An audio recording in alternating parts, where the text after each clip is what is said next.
We would like to thank you for your time and interest in watching this video of our work on advancing oleochemical fractionation, an outlook on energy and economic evaluation using Aspen+. Based on various sources, the global oleochemicals market size continue to grow. It is anticipated to be the most profitable regional market in the future. Despite effort to promote sustainability in palm oil industries, reducing the associated energy is still a continuing concern. Ultimately, for the industry to stay competitive and sustainable, there is potential energy saving that can be made along with the reduction in greenhouse gas emissions. One of them is by improving the fractionation process. Conventional distillation column or DC dominates the process, whilst it is commonly known that DC consume 40% of the total plant energy. To reduce the energy consumption, we proposed an intensified dividing wall column and mechanical vapor recompression heat pump technology for fractionating oleochemical products. Feasibility of the proposed solutions were performed using Aspen+ along with its technical and economic evaluation. The results were remarkably promising, with both solutions offer significant energy reduction compared to conventional DC.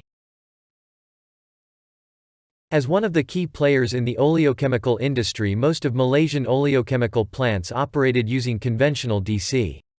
Process intensification and heat integration are among approaches to reduce plant energy consumption. Unlike oil and gas industry, the approaches are rarely studied on oleochemical processes due to lack of a systematic design approach, operational experience and knowledge. Therefore, this work attempts to rectify the deficiencies by providing an exciting opportunity to advance the understanding of this growing area of research in the oleochemical industry through our modeling and simulation works in Aspen+. The oleochemical product that we used as our case study is fatty acid from refined bleached deodorized palm kernel oil. There are four main cuts to be fractionated, which are C6 to C8, C10 to C12, C14 and C16 to C18. Apart from fatty acid, residues such as triglyceride was also included in the process. Overall, 4 direct sequence distillation columns were required.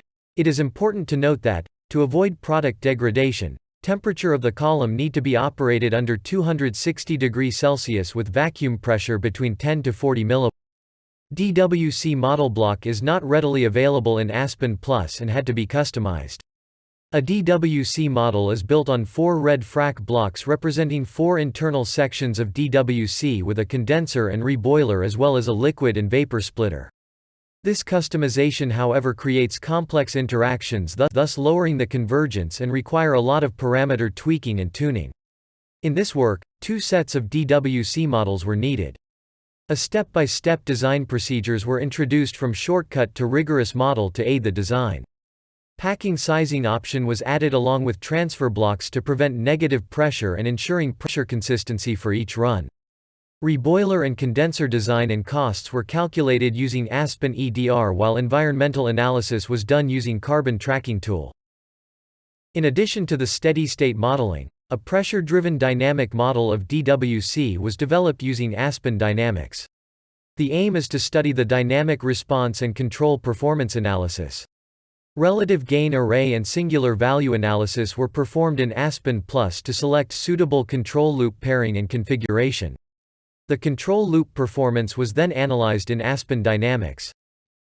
In mechanical vapor recompression, MVR, 2 configurations were proposed, namely vapor recompression or VRC and bottom flashing heat pump or BFHP. In VRC, the low-quality heat of top vapor stream was upgraded by raising the temperature using a compressor to allow the utilization of the latent heat for bottom liquid reboiling. The hot stream was then air-cooled before returning to the column. Meanwhile, the boil-up liquid was separated in the flash drum, which the vapor was sent back to the column. However, only part of the reboiler duty could be satisfied during heat exchange. Hence, a trim reboiler was employed to provide the remaining duty. In BFHP, the bottom liquid temperature and pressure were reduced in the expansion valve and exchanged heat with the top vapor. To ensure the temperature was low enough to exchange heat with the top vapor, the pressure was decreased to 8.5 millibars. The cold stream was recompressed to column pressure after being superheated to avoid condensation. The boil-up liquid was separated in the flash drum and the vapor was sent back to the column. Similar with VRC, a trim reboiler was also required to meet the heat requirement. The results of our work will be shown in the following slides.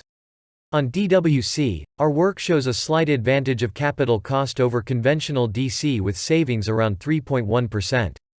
Further detail shows reduction of 16.8% and 7.3% in condenser and reboiler capital cost, respectively. However, major advantage can be seen in the operating cost with 16.9% and 10.2% savings on cooling and heating utilities as well as 10.2% reduction of CO2 emissions. Dynamic model were successfully developed in Aspen Dynamics. Based on RGA and SVA analysis, DSV control configuration was selected and gives the best performance for disturbance rejection and set point changes. Identification of suitable control configuration is important to ensure good plant operability.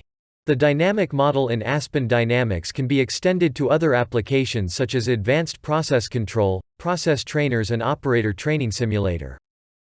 In MVR, both systems recorded a lower cooling duty in comparison with conventional DC or base case.